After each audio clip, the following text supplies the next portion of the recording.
Hi friends, இன்றைக்கான video பதிவில் என்ன பார்க்க போகிறோம் அப்படின்னு பார்த்தீங்கன்னா, நம்ம வந்துட்டு இன்றைக்கி மழை வந்திருக்கு அப்படின்னு சொல்லிட்டு ஒரு வீடியோ பதிவு போட்டிருந்தோம்.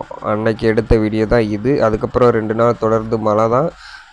இந்த வீடியோ போட கொஞ்சம் லேட் ஆயிடுச்சு. இப்போ என்ன பண்ணுறோம் அப்படின்னு பார்த்தீங்கன்னா, மழையோட நம்ம மாட்டுப்பண்ணையில் இருக்க வேலைகள்லாம் முடிக்க போகிறோம். அதை தான் இந்த வீடியோ ஃபுல்லாக பார்க்க போகிறோம்.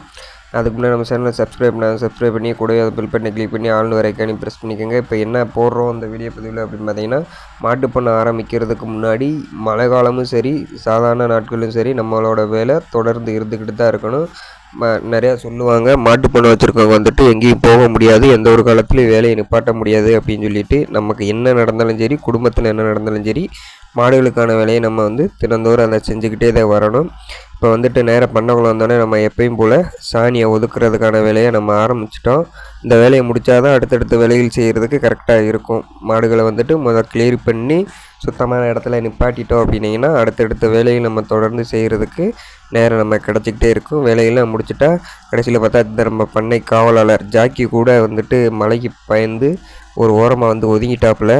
இப்போ சாணியெல்லாம் ஒதுக்கி முடித்த பிற்பாடு அதை அள்ளி பண்ணையை விட்டு வெளியேற்றணும். அதுதான் 2வது விஷயம்.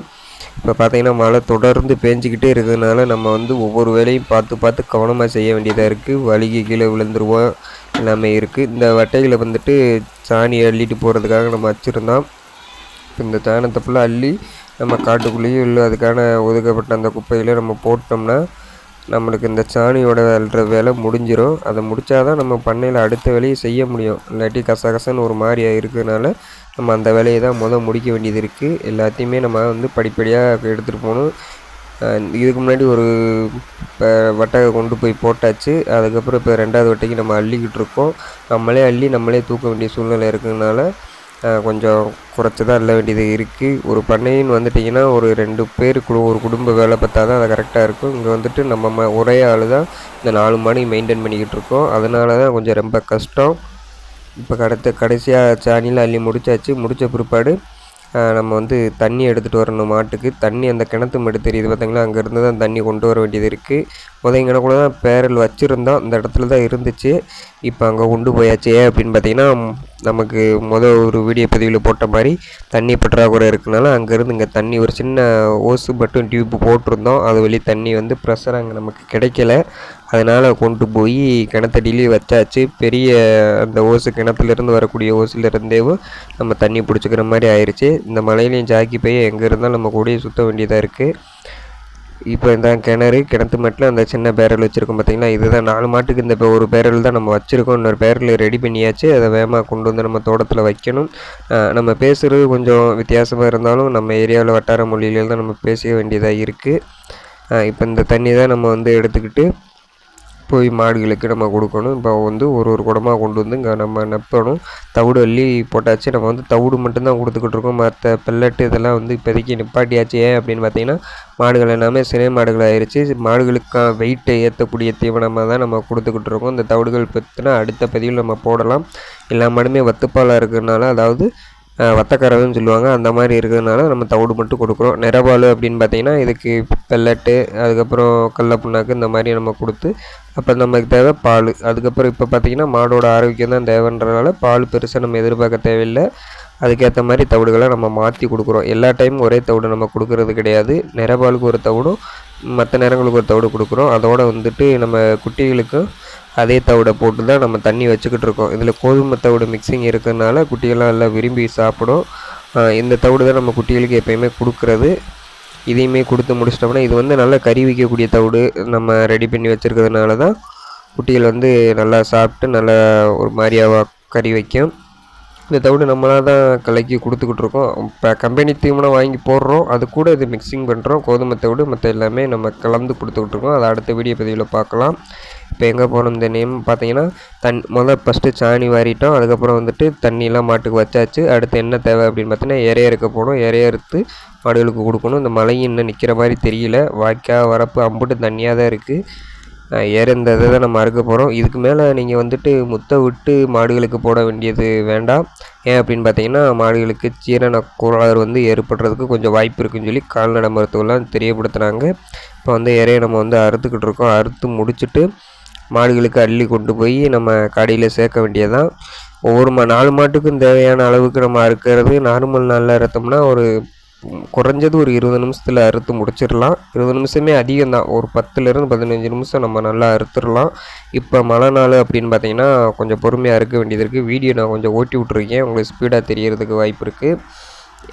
ஏன் பொறுமையாக இருக்கணும் அப்படின்னு பார்த்தீங்கன்னா ஈரத்தில் வந்துட்டு நம்ம கறுக்கிற வச்சு வெறுக்குன்னு அறுத்தோம்னா அந்த வேரோடு வந்துடுது. வேரோடு வர்றதுனால நம்ம வந்து கொஞ்சம் பொறுமையாக தான் இருக்கணும்.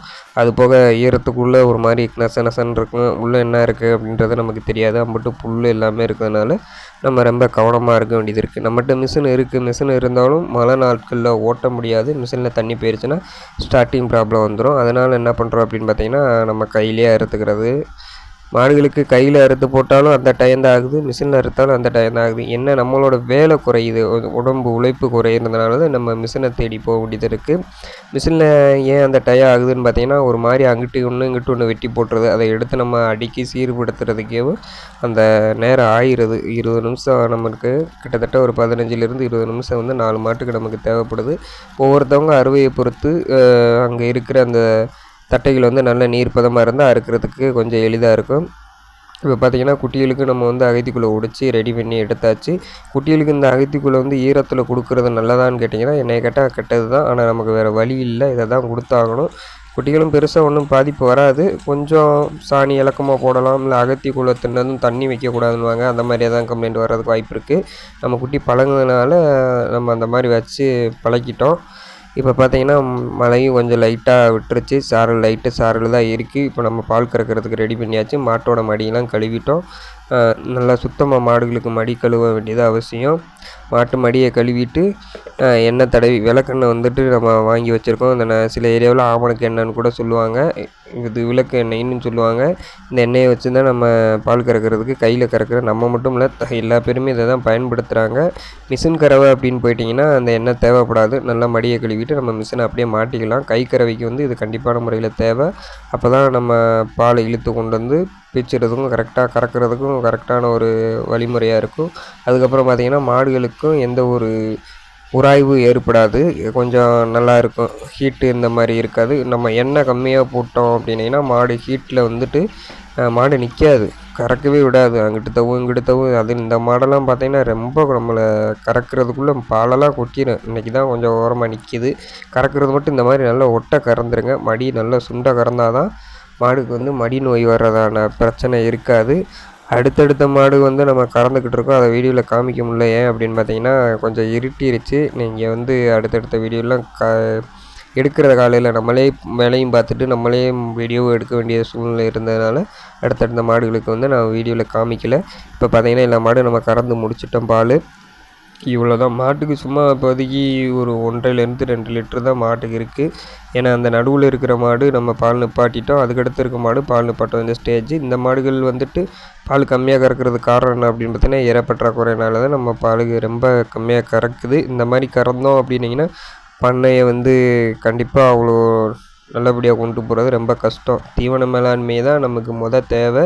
அதை பற்றி நம்ம ஒரு வீடியோ போட்டிருக்கோம்.